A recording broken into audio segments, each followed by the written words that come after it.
This is just a sample of the audiobook. To get the complete audiobook, access the link posted in the first comment.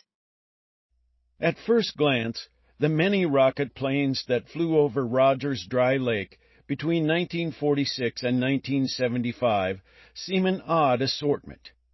From the bullet-like XS-1 to the wingless flatiron-shaped X-24B, each was a pioneer of its time with form closely following function. But beyond the multitude of aviation firsts these aircrafts achieved, all shared one common purpose. They were flying laboratories, built and flown in the pursuit of aeronautical knowledge. Their story begins with the pioneering work carried out by Austrian physicist Ernst Mach in the late 19th century, which first revealed the detailed relationship between projectiles moving at high speed and the fluid, in this case air, through which they were traveling. As an object moves through air, it generates a series of pressure waves that radiate away in all directions at the speed of sound. If the object is moving at a subsonic speed, where none of the airflow around it exceeds the speed of sound, then pressure waves radiating ahead of it will inform air molecules in the object's path of its imminent arrival, allowing them to move smoothly out of the way. Consequently, the air does not become compressed by the object. However, as the object accelerates, the distance between it and the pressure waves radiating ahead of it is reduced, allowing air molecules less opportunity to move away from the object's path. As the object approaches the speed of sound, the pressure waves and air molecules ahead are unable to move from the object's path before it arrives, and consequently, they become compressed into a shock wave. For many years, scientists had known that projectiles could move faster than the speed of sound, but using the recently developed technique of Schlieren photography, Mach was able to record the previously invisible patterns of shock waves generated by fast-moving projectiles in detail for the first time. The speed of sound itself is not a constant value. Rather, it varies with the temperature and pressure of air.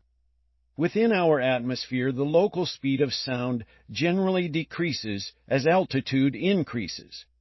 For example, at sea level, under average conditions, the local speed of sound is in the region of 760 miles per hour, but at an altitude of 35,000 feet, where both air pressure and temperature are considerably lower, this decreases to approximately 660 miles per hour.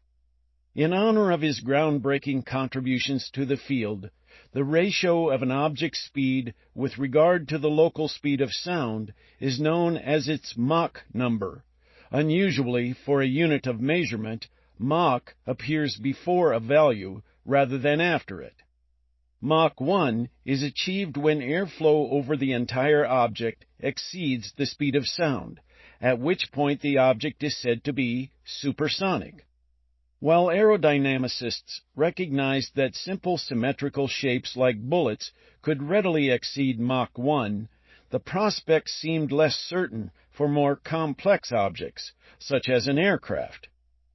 In the wake of the First World War, improvements in aerodynamics and propulsion led to a steady increase in the speed and altitude at which aircraft could fly.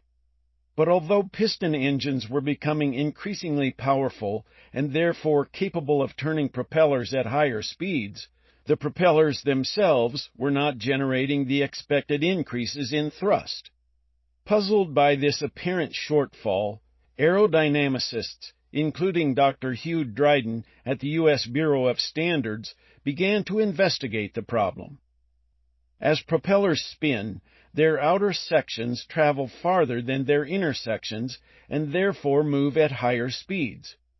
A propeller's airfoil generates lift, and therefore thrust, by forcing air to flow faster over its upper surface than its lower surface, just like an aircraft wing.